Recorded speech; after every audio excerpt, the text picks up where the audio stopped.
Bringing meaning to one's life has been pondered by artists, philosophers, and filmmakers alike. And whilst at times these ideas can seem highly conceptual, cinema has a great way of presenting these ideas through complex and nuanced worlds and characters. I'll be exploring the film About Time and how it ponders the idea of living a life without any intrinsic meaning and how it seeks to combat this in practice. About Time subverts our expectations right from the beginning, initially posing as a casual rom-com before expanding into something more contemplative and complex. The film follows the slightly dorky character of Tim, a lonely 21-year-old trying to traverse a new city as a single man in a world filled with love. Initially, Tim poses as almost the classic nihilist as he works a daily, monotonous job without any meaning, direction, or purpose to his life. 6 months fly by in a flash, and we see our protagonist start to question whether any of this is actually worth it. However, uniquely, Tim has an ability to be able to replay certain moments in his life, to be able to turn back time. Whilst the skill has been largely useless up until this point, it suddenly becomes important when he meets Mary on a blind date, a girl who he actually connects with and appears to be a perfect partner in every sense. Frustratingly, upon receiving her number to stay in contact, he almost instantly ends up losing it, requiring him to travel back in time to try and amend things. And notably, using his power to control things goes rather miserably at first. I think this stands as a great anecdote for our inability to control the future and what it looks like. Despite the ability to literally replay situations, the circumstances that Tim envisioned were completely different to how things panned out. Nonetheless, Tim and Mary begin a relationship and we see their lives begin to flourish on the screen. As time goes by, we see Tim repeatedly try to tinker with particular circumstances in his life, such as his first date with Mary or later his best man for his wedding. However, we realise that Tim's gift has little ability to control the ultimate outcome of situations, as he repeatedly tries to play God. I think this is the first great key takeaway from the film.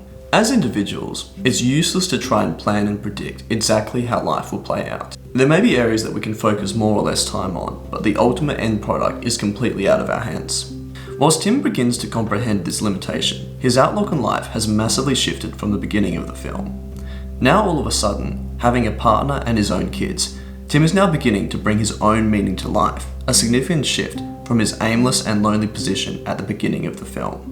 However, About Time quickly reminds us that life exists within a finite sphere, as we see ill health affect several characters in the film. It appears very clear that this world, like ours, exists within the parameters of life and death. And I think this is a really important theme to include, as discussion about life's meaning are always presupposed by the fact that life is not endless. Mortality becomes painstakingly clear for our protagonist when Tim's dad falls ill before eventually dying of cancer. This is particularly gut-wrenching, as we can see that he is not only a mentor, but also a best friend for Tim.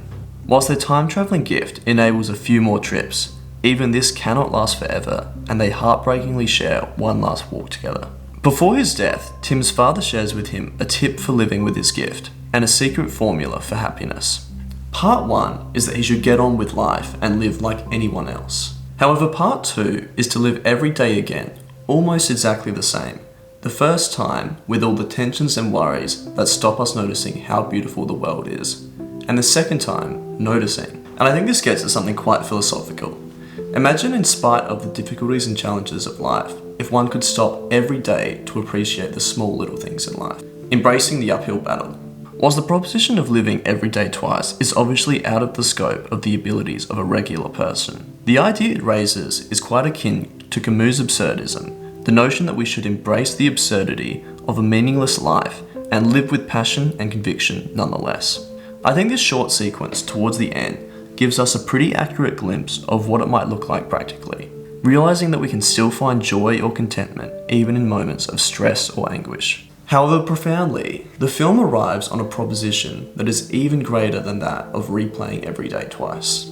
To quote our protagonist Tim, "The truth is, now I don't travel back at all. Not even for the day.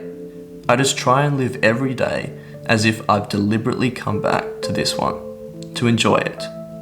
As if it was the full final day of my extraordinary, ordinary life." By the end, Tim comes to realise that those little daily interactions that he initially despised are what actually make life important in the first place.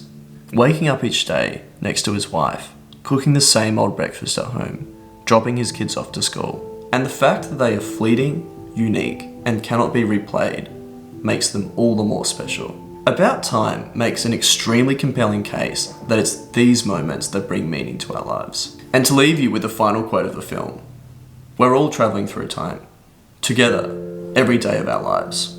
All we can do is do our best to relish this remarkable ride. Thanks heaps for watching.